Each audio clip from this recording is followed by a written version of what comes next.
طرح سے آپ دیکھیے کہ لفظ الہ کی جو خصوصیات ہم نے دیکھ لیں، اس کا خلاصہ صرف کہ الالہ وہ جو ہر عیب سے پاک ہو۔ انسان سے مطلوب کیا ہے کہ وہ ان تمام خوبیوں کے مالک یعنی اپنے رب کو سب کچھ مانے، مانگے تو صرف اسی ذات کامل سے مانگے۔ پھر اسی طرح ہم نے لفظ الالہہ کے جو معنی دیکھے، اس میں ہمیں کیا ملا؟ پہلی بات ہے معبود، خاص معبود۔ دوسری چیز جو ہم نے تقریباً 9 میں نے آپ کو تعریفیں بتائی ہیں ابھی لفظ الہ کی، تو خلاصہ کیا تھا؟ معبود، پھر دوسرا محبت، پھر عاجزی، پھر جھکنا، سب کچھ اللہ کے لیے۔ پھر اسی طرح نیکسٹ پہ چلیے، الہ کون؟ اللہ کی ذات اور صفات پر دلالت کرتا ہے۔ اللہ کا لفظ صرف اللہ کے لیے ہے، لیکن الہ کا لفظ باطل کے لیے بھی لوگ استعمال کرتے ہیں، اور اللہ نے قرآن پاک میں خود اپنے ساتھ دوسرے معبودوں کا انکار کیا۔ لا کی تلوار سے ساروں کو کاٹو، پھر الہ کی بات سمجھ آئے گی۔ پھر نیکسٹ تھنگ یہ ہے، آپ کو بتایا کہ قرآن پاک میں یہ لفظ بہت ساری آیات میں، لیکن آئیے چند قرآنی آیات کے نمبر نوٹ کرتے ہیں کہ جہاں پہ یہ لفظ آیا ہے۔ تو پہلے تو جو لفظ ہے وَإِلَٰهُكُمْ إِلَٰهٌ وَاحِدٌ لَا إِلَٰهَ إِلَّا هُوَ الرَّحْمَٰنُ الرَّحِيمُ 163 سورت طٰہٰ ہوگی، چیک کیجئے گا اس کو۔ تمہارا الہ ایک ہی ہے، اس رحمان الرحیم کے سوا کوئی اور الہ نہیں۔ پھر اسی طرح اگلا حوالہ نوٹ کیجئے، الانبیاء 25 لا الہ الا انا۔ یہاں پہ میں رک جاتی ہوں اکثر انا پہ۔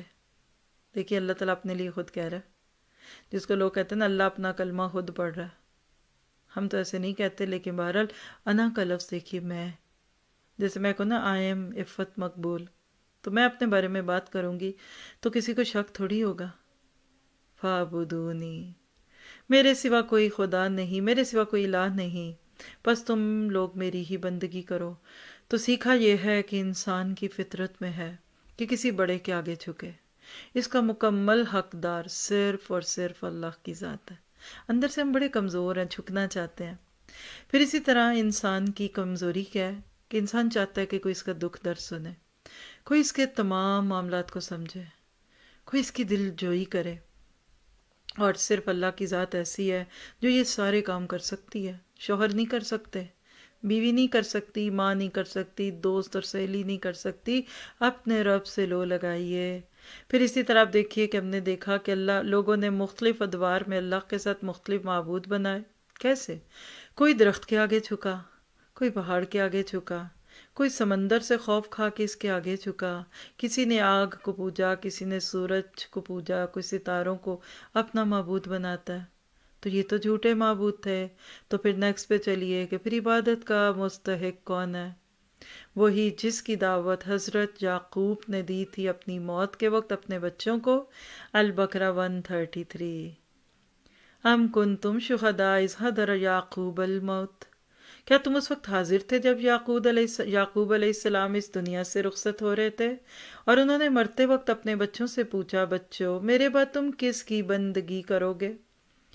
قالوا نعبد الہک و الہ آبائک۔ نوٹ کریے یہ آیت 2 دفعہ لفظ الہ اکٹھا آ رہا ہے، بیچ میں کاف کی ضمیر ہے۔ آپ کے الہ اور آپ ابراہیم، اسماعیل، اسحاق جو کہ سب کے، اور تیسرا لفظ الہ واحدن۔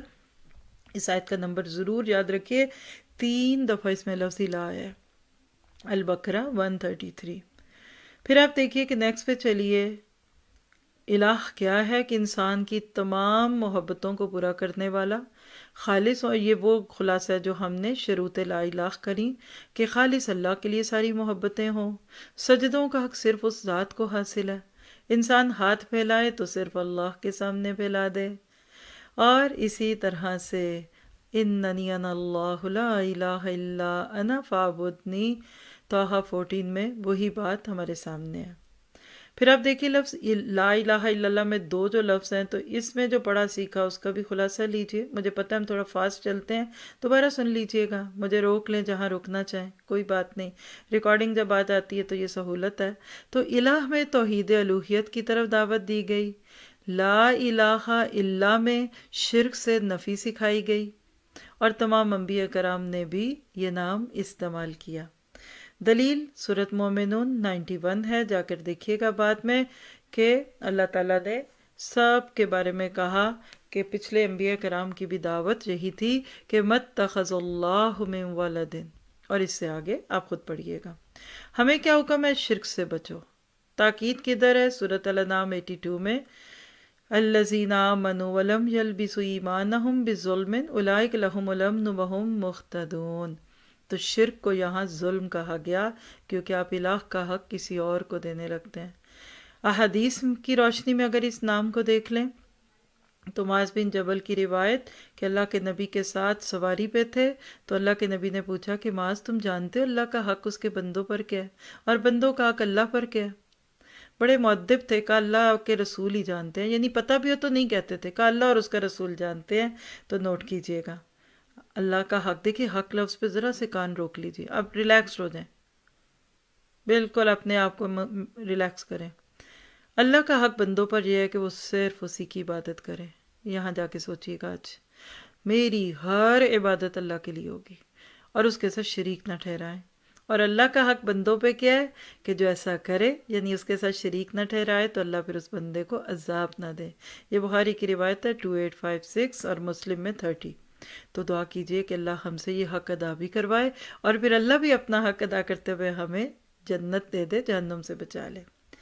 حدیث قدسی ابو ہریرہ رضی اللہ تعالیٰ عنہ سے ہے، ترمذی کی روایت 2466، جس کا خلاصہ کیا ہے کہ اللہ تعالیٰ فرماتے ہیں، اے ابن آدم میری عبادت کے لیے فارغ ہو جا، اور آج ہمارے پاس عبادت کا ہی وقت نہیں ہے، ذرا بیٹھو، میں 2 منٹ میں نماز پڑھ کے آئی، پھر بیٹھ کے آرام سے باتیں کریں گے۔ ہماری یہ ٹون ہوتی ہے، اور اللہ ماشاء اللہ اللہ کہتا ہے بندو میری عبادت کے لیے فارغ ہو جاؤ، میں تیرا سینہ غنا سے یعنی دولت اور بے نیازی سے بھر دوں گا، اور تیری محتاجی کو تجھ سے دور رکھوں گا، اور اگر تو نے ایسا نہ کیا تو تیرے دونوں ہاتھوں کو محنت مزدوری سے بھر دوں گا، یعنی تو دن رات مزدوری میں لگا رہے گا پھر بھی تیری پوری نہ پڑے گی،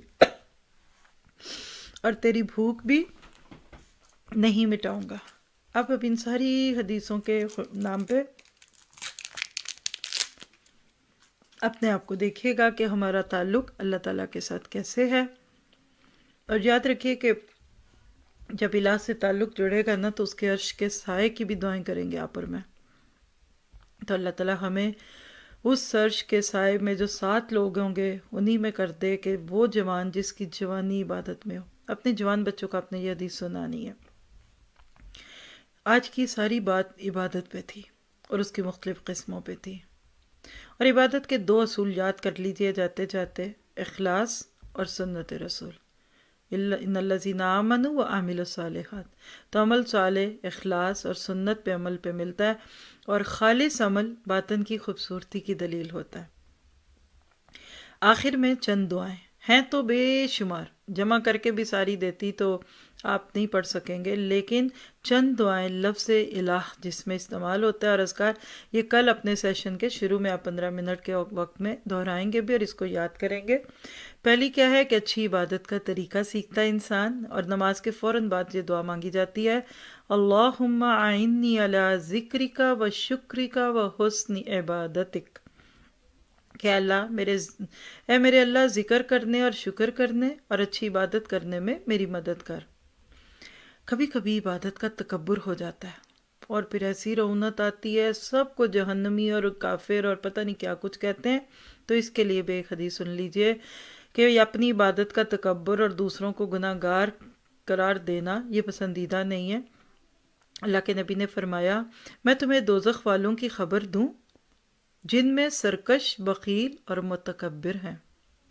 اسی طرح آپ نے فرمایا، کچھ ایسے لوگ میرے بعد پیدا ہوں گے جو قرآن پڑھیں گے مگر ان کی زبان پر ہی رہے گا، نہ حلق سے نیچے اترے گا، نہ قلب پر اس کا اثر پہنچے گا، لوگوں سے کہیں گے ہم قاری ہیں، عالم ہیں، ہمارے برابر دوسرا نہیں، سن لو یہ لوگ دوزخ کا ایندھن ہوں گے۔ اللہ نہ کرے ہم میں سے کوئی ایسا ہو۔